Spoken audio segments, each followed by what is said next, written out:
All right, let's jump back into this. Now we're going to talk about the scoring of this bout, which just as a reminder, it was a unanimous decision for Devin Haney with scores of 116 and 112, and two judges had 115 and 113. We'll kind of talk about this just quickly, but Jared, gave us the kind of four criteria that a judge is kind of charged with. Adhering to, yes. Adhering to, yeah. So there's effective aggression, not just aggression, but you have to be effective when you come in.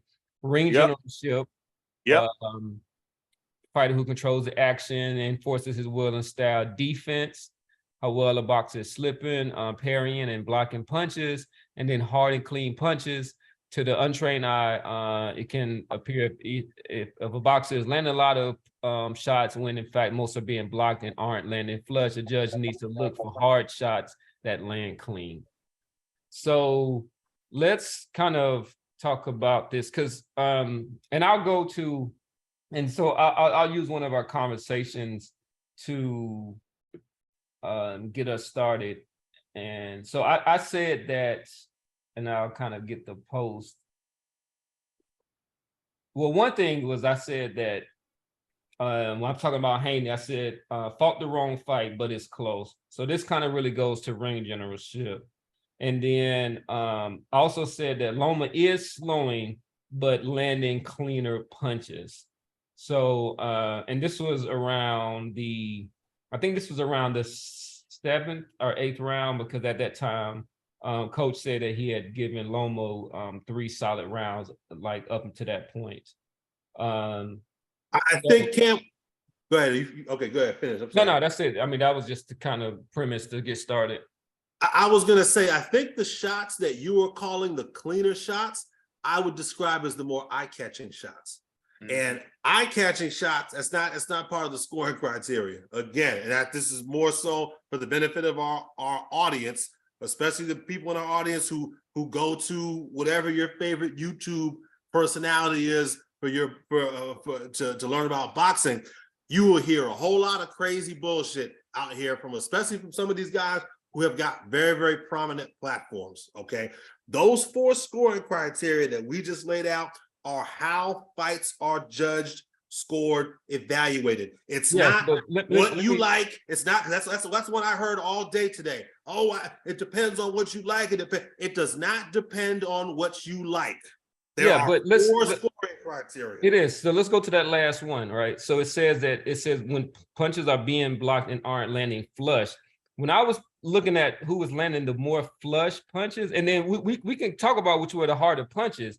But if it's clearly, if your head's being moved or if your body's being moved by the punch, like that is something that's not being blocked or parried, like that is a flush landing punch. I thought Loma clearly landed the more flush punches. But your body can't move, Cameron, even if you catch these punches. If you hit that, your body can be moved, dude.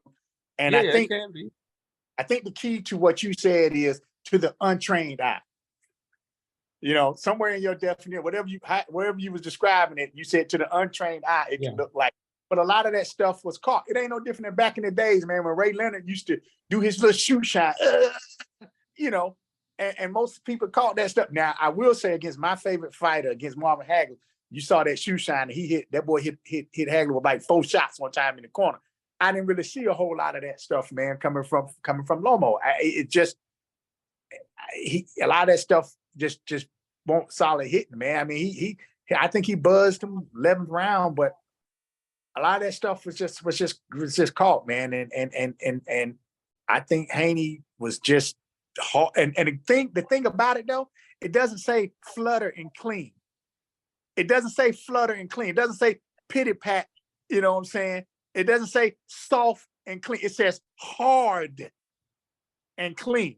And nothing up top touched Haney the way that Haney was touching Loma down low. If Loma would have hit Haney half as hard as those body shots was hard and clean up top, it would have been night. And we know how soft Haney's chin is, especially in the later round when he lose focus, man. That's my point to it. And let me piggyback off that. Let me piggyback off that real quick. When you're Haney and you're able to catch those shots and change levels and make a lot of those shots miss, guess what? I have to give Devin Haney credit defensively, and conversely, I have to take credit away from Loma for effective aggression, because effective aggression, again, is one of the scoring criteria. You throw 5 punches and you only land 1 or 2, that's not effective aggression. And the other guy is scoring points defensively because he's blocking those shots. So it works both ways. It works both ways. It's really, really important for anybody who's out there listening, that is how you should be evaluating fights. And going back to just to you, Cam, one of your most favorite quotes from the Mayweather, most people don't know shit about boxing. so Jared is Jared has laid out those 4 criteria. And I hope all the fans hear this. And if you got any lip to say, put it in the comments. But what we're laying out is exactly what these judges are looking at, and they hit it on the head. Effective aggressiveness, ring generalship, defense, and hard and clean punches, man. Anything beyond that is just your opinion. Anything else beyond that is just who you like. Anything beyond that is just what you hoping for and what you wishing. And that's why you called a fan. And your favorite YouTube person. Let's bring in the casual one. Oh, sorry. Go ahead, Randy. My bad, man.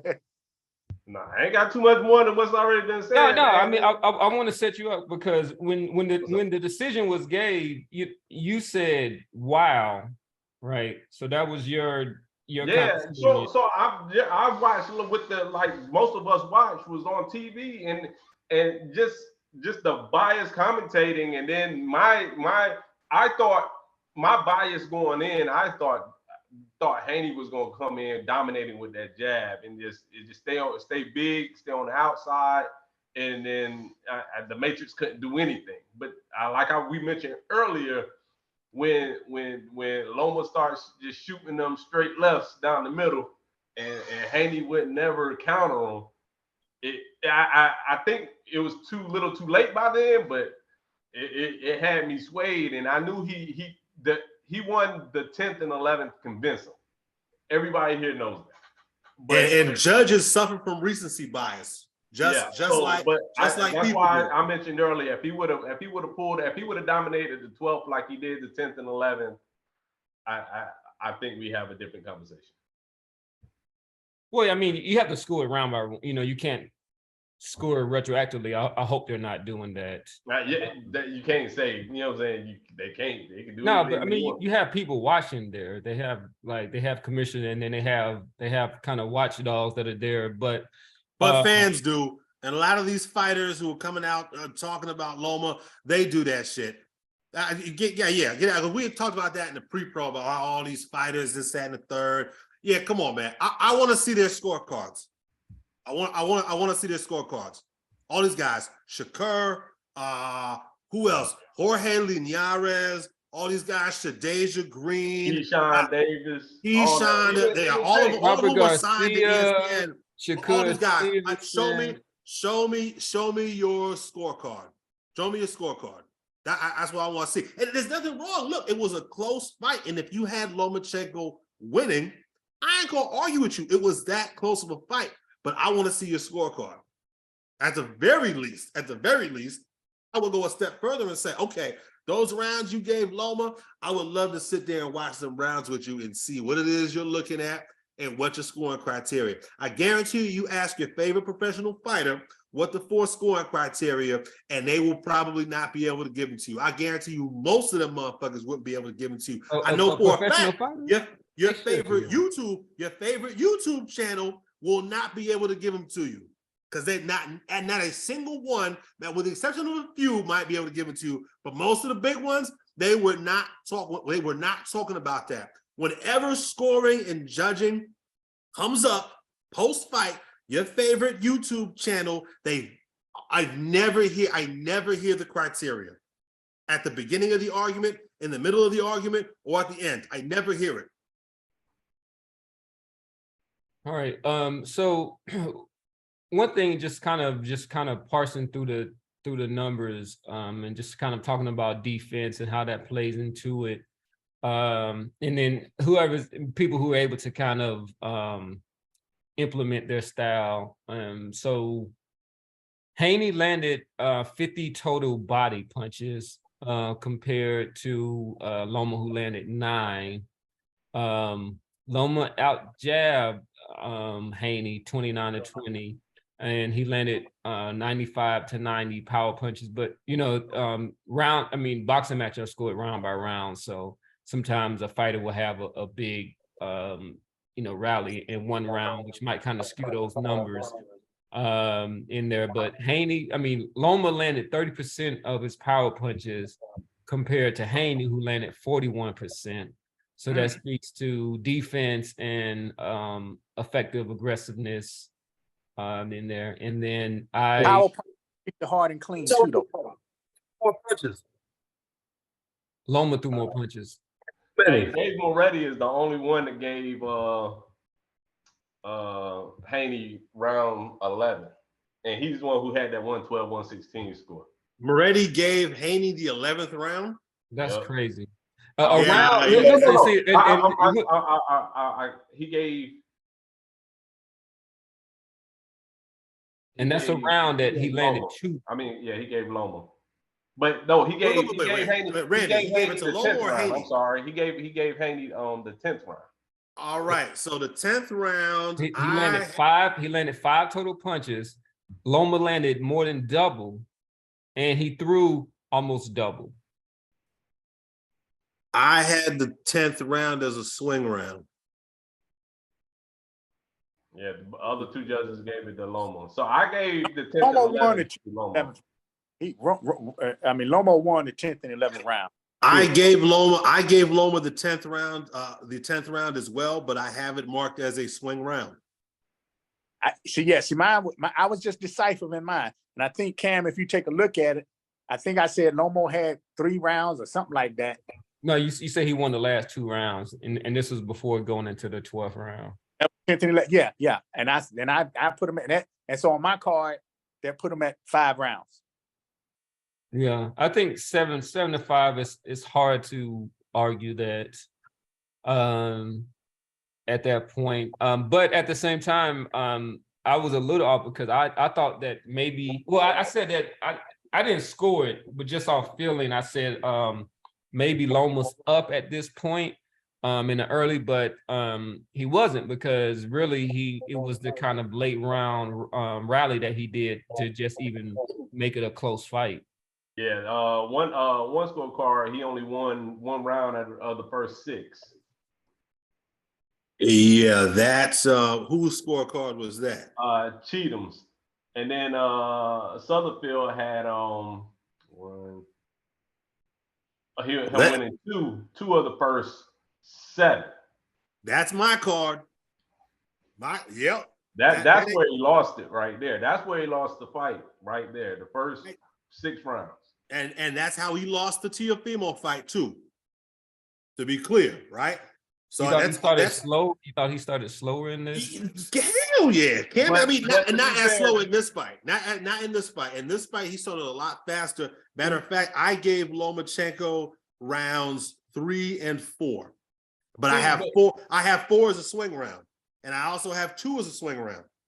It's weird to me because Dave Moretti card is like opposite of how I actually saw the fight.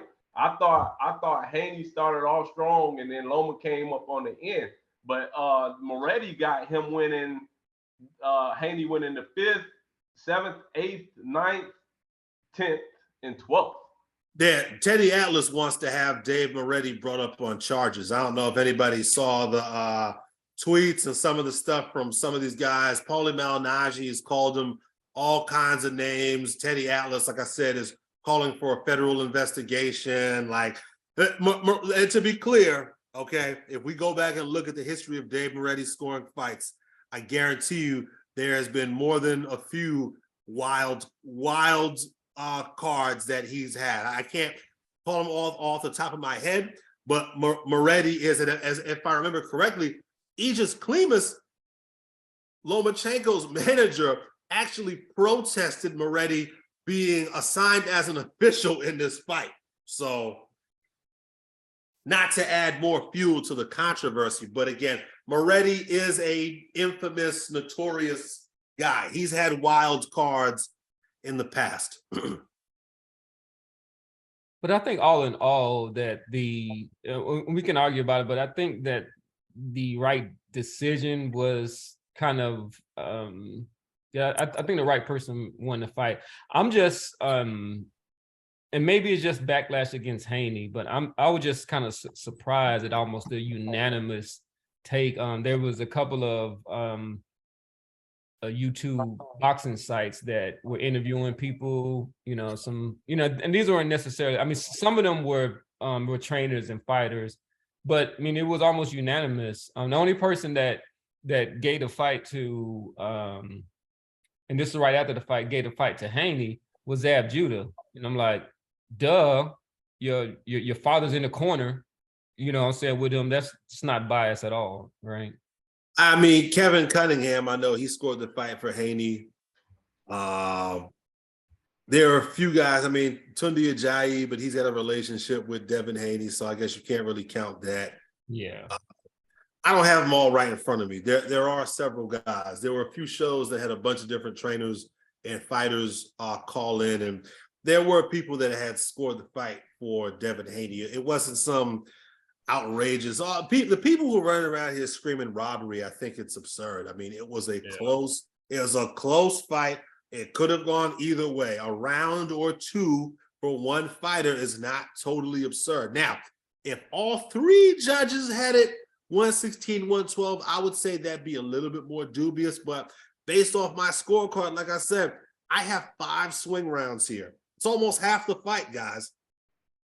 And if one judge happened to see one of those swing rounds for Haney, that's how he ended up with 7 rounds. Yeah. Oh, I'm sorry, the 116, 112, because the other 2 judges had it 7 rounds to 5, and Moretti had it 116 to 112. It looked, at first, I'll be honest with you, at first, when I heard 116 to 112, I made a face. I said, I don't know about 116, 112. I really did. That was my initial reaction. So for people who initially reacted that same way, I don't think that was unreasonable. That was my reaction. But after going back and watching it and scoring it, I said, shit, that's not as crazy as I initially thought it was. Mm-hmm. But yeah, and I think that when it comes to it, that Loma just really has to look at itself. And he admitted that he kind of thought that he was winning and took his foot off the pedal when it came to the final round, and he would have at least been able to. I mean, he wouldn't have. There was really no way that he was going to kind of win the belt because even with the majority draw, it stays with the champion. But it would have been a lot easier for him to call for a rematch or for have them to kind of sanction another rematch. But he still might get it. I don't think that's too far out of the question, man. Yeah. I think it's done. I think it's done, Dada. It's really going to depend on these pay-per-view numbers, and what initial reports are, they aren't that great. If the pay-per-view is good enough, I think you're going to see some pressure put on Haney to do the rematch, even though Haney apparently is a free agent. Yeah, they said he just re-signed for 2 more fights. Well, who said that? It's out there in the ether that he. No. Wait. Okay, let's strike that from the record. Exactly. Yes. According to Bill Haney, after this fight, their contractual obligation to Top Rank and ESPN is complete. So until we hear otherwise from reputable, trustworthy sources, I think we should operate on the premise that they are no longer signed. Now, oddly enough, I think that's a safe bet. Yeah. Really, the one who is going to have the most influence over this rematch is going to be Gervonta Davis, right? Because if Gervonta Davis goes in and demands this fight, or however that team operates over there, Dave, you know more about it than us. If Gervonta Davis calls for that fight, that's the fight that gets made. Now, if they go and they fight Pitbull Cruz next, which I think is most likely right now, I don't know that Devin Haney has got a whole lot of options at 135 when it comes to not only, I mean, just lucrative options, right? I don't know who is next in line for the mandatory. It might be Shakur Stevenson. And I don't know if he wants that smoke. I really don't. I think they'd rather run it back with Lomachenko and wait out Tank. I really think so. Again, yeah. Despite having all 4 belts, the guy with the Reggie belt is the guy that I really think is going to influence the whole division space. Hey, the division kind of revolves around Tank. I think it's no way.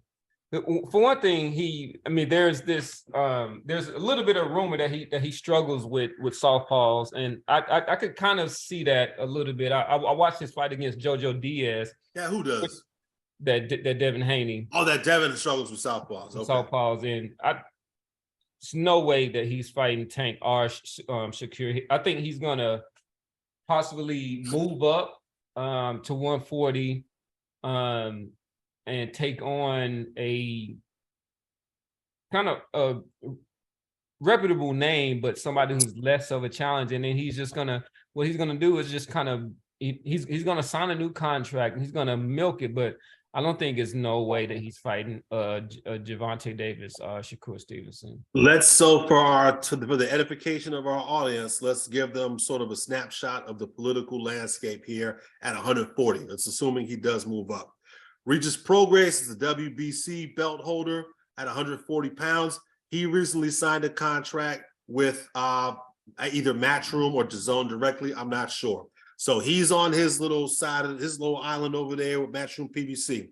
Sabril Matias, the Puerto Rican, I believe recently also signed with DAZN and Matchroom. So that's 2 belts who are on that side of the street. That leaves us with Alberto Puello, who I believe Randy Wright tested positive recently and has been named the champion in recess. Randy? Yeah, Raleigh got that belt. I mean, yeah. So Puello is champion recess. And Rolly has the Reggie, right? At 140. Yeah, he has the Reggie. Okay, so you got Puello and Rolly, 1 belt over on PBC, Showtime, Paramount. That leaves us with Josh Taylor, who is the WBO belt holder, who is getting ready to fight Teofimo Lopez here in, not just a few weeks from now, right? That fight's end of June, July, or something like that. So I don't know. I happen to have some guilty knowledge of what goes on at DAZN, and I can tell you right now that DAZN wants nothing to do with Devin Haney. They are out of the Devin Haney business, especially at 140 with no belts, was what I was told very specifically.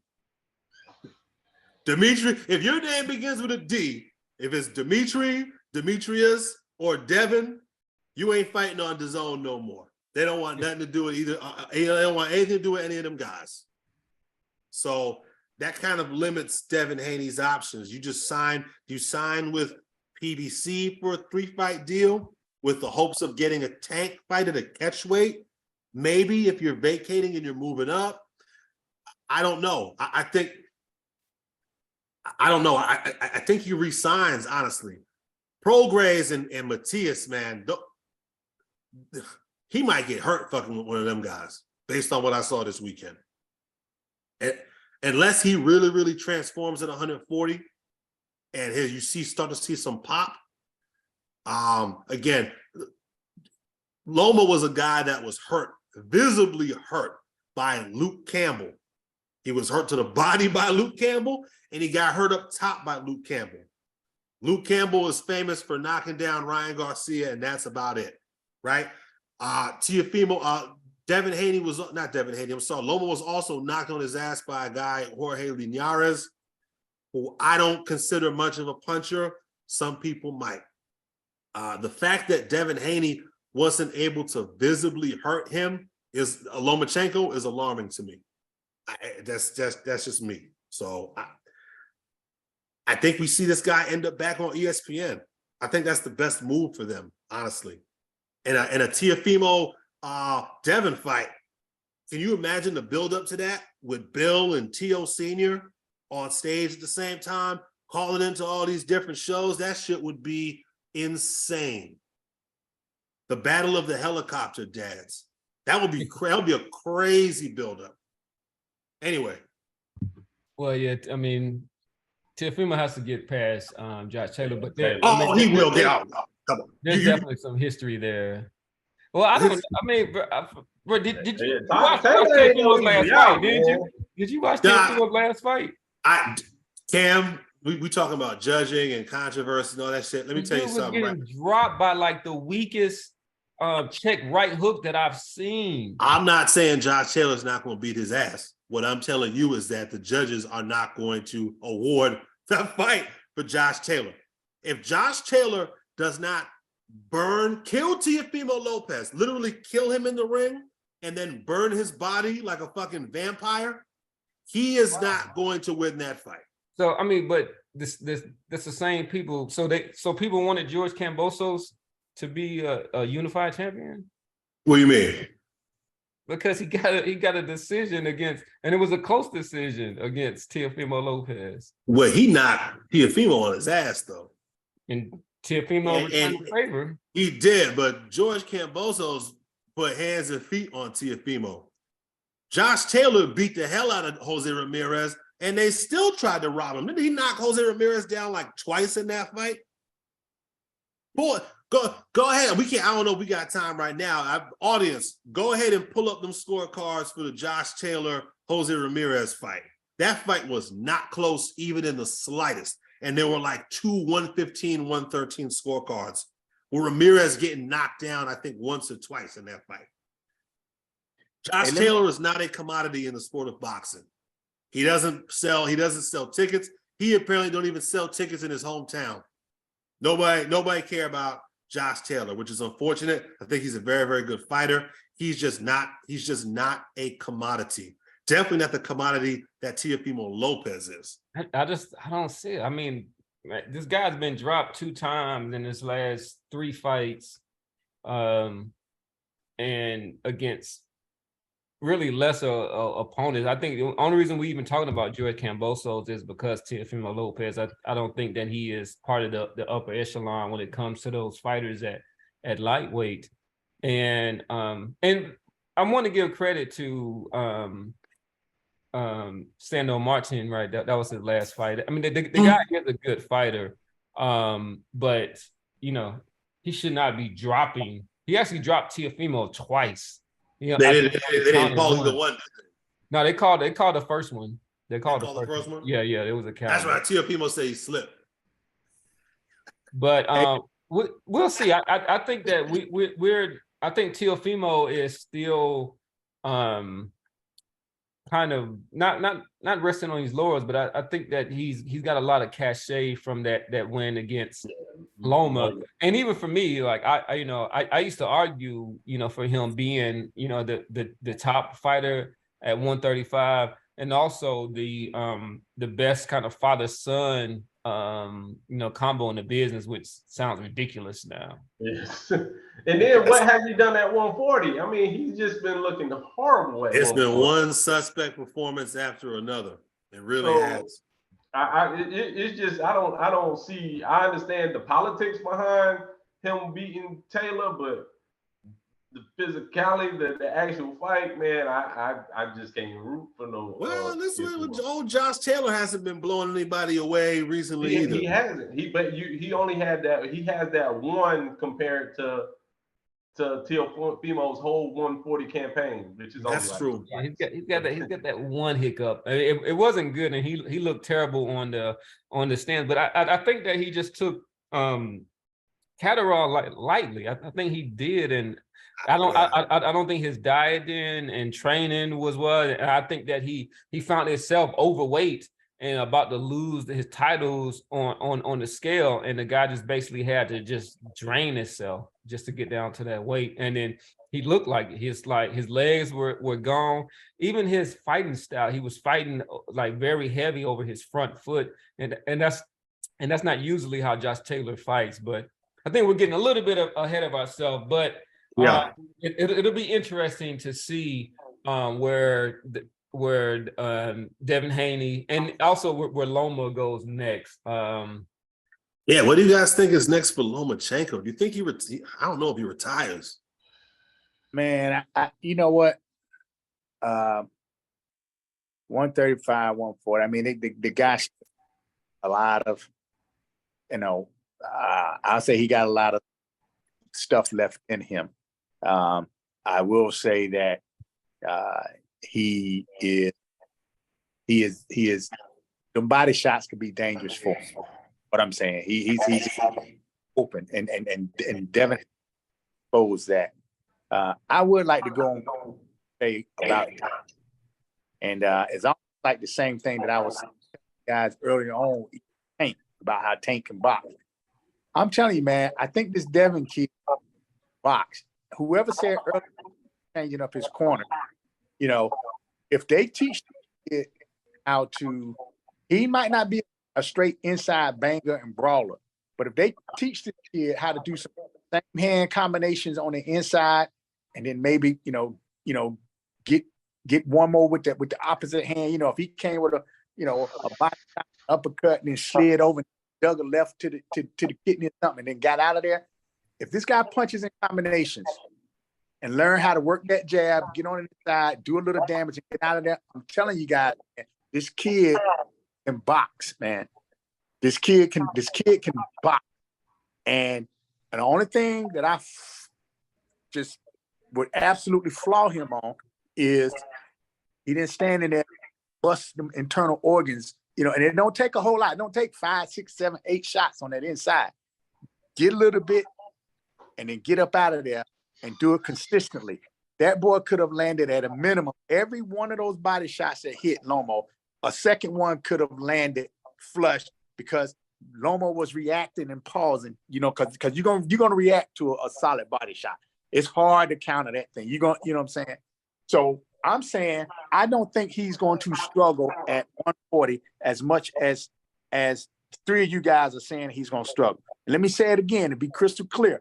I don't think that Devin Haney is going to struggle as much at 140 as you guys are saying he's going to struggle. And my caveat to that is when this boy learns to punch on the inside, this Devin is going to be hell for a lot of people, man. He's going to be hell for a lot of people. The boy boxing has significantly increased.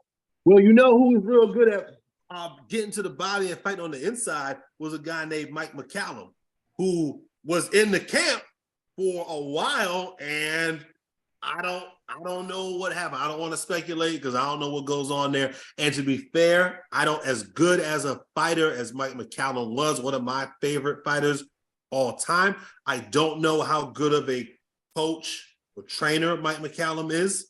So that could have factored into it. But I tell you what, if he is able to emulate even a fraction of what Mike McCallum was able to do in his prime, then what Dave is saying, that he's gonna be trouble.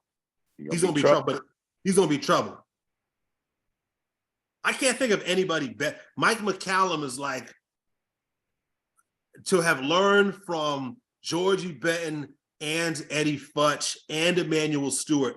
I can't think of a more wealthy, a better repository of boxing knowledge. Who else in boxing, Dave, has worked with those three guys, the three legends, three legendary trainers, Eddie Futch, George Benton, and Emmanuel Stewart. That's what is inside Mike McCallum's head. But Mike McCallum, to be fair, Mike McCallum, I don't know that he's training anybody right now. So maybe Mike McCallum is, I don't know. It just was curious to me that he was with them, which I thought was a perfect guy, and then he apparently is not. So, yeah. All right. Well, I think that we're going to look to wrap up this time. So this was a great segment, guys. I appreciate all of the feedback. I think that we definitely want to hear what the audience has to say about this fight. One thing that I just read is that Haney's pops, which I figured, Bill Haney was saying he's kind of squashed the idea of a rematch. He said that this was a big fight, but he didn't even think it was close. So I pretty much figured that after they saw that. But I think that for Haney could do well at 140. I would stay so far away from that dude named Regis Prograis.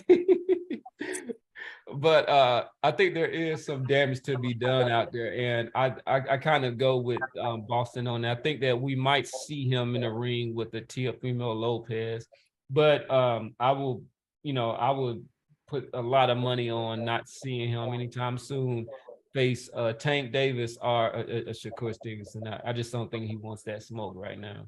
one last note. Oh, go ahead, Dave. No, I was just agreeing with the professor. Not now. No. One last note, and then I got to run because I got class right now. According to Vasyl Lomachenko, Devin Haney had to weigh in 3 times during that weigh-in to come in under 135 pounds. And when he came in, I think he finally made 134.9 was what he made after several attempts. That was according to Vasyl Lomachenko. No, he said 2 or 3 times. I mean, some of it might have been capped, but I do think that he had to. He was butt ass naked. I do know that. He had to take his underwear off. He had to take his underwear off. I know to make that 134.9. So I don't know, Dave. Does that tell? I mean, if that's your guy, Dave, and you having to do that, do you try and stretch this thing out for 2 more fights, or do you say, hey, look, we're moving up? Honestly, I would go ahead on and move up, man. That's just my, but I would make it do whatever it needs to do if I could get a Shakur in the Tank, though. That I would make, hey, man, you gonna make this weight. You know what I'm saying? Take some X-Lax and tear it out about, 2 pounds or whatever. We'll make this weight, man. We're gonna get that check, right? Because even if you blow weight, you vacate the titles, but maybe you plan to move it up anyway. You still get the fight, you still get the check. So yeah, but usually it's kind of mandate you give up 20% of your check. So that's a fifth of your payday. Oh, is that the penalty when you miss weight? Yeah, I believe so. I didn't know. I did not know that. I don't know, man. I thought it might be per commission or per. Yeah. It kind of depends. It kind of depends, but on our ends, whatever we work out in the contract. You know what I'm saying? So I don't know if that's a set bar, but it's definitely all about what you negotiate on. You know what I'm saying? And come on, with Leonard Ellaby and all of them, and knowing that Devin struggled a bit, they're going to be punitive. $1 million a pound. Yeah, they're going to be punitive. Anything that it comes to missing weight. A pound of flesh for every pound overweight. Yeah. Something like that. Guys, I got to run, man. All right. Appreciate it. So I'm signing out for Boston Jared, the Casual Rant, and Coach Dave. This is Professor Nims. We are the Pundits of Pugilism. Make sure that you like and subscribe. See you next week for another popping episode. Peace out. Peace.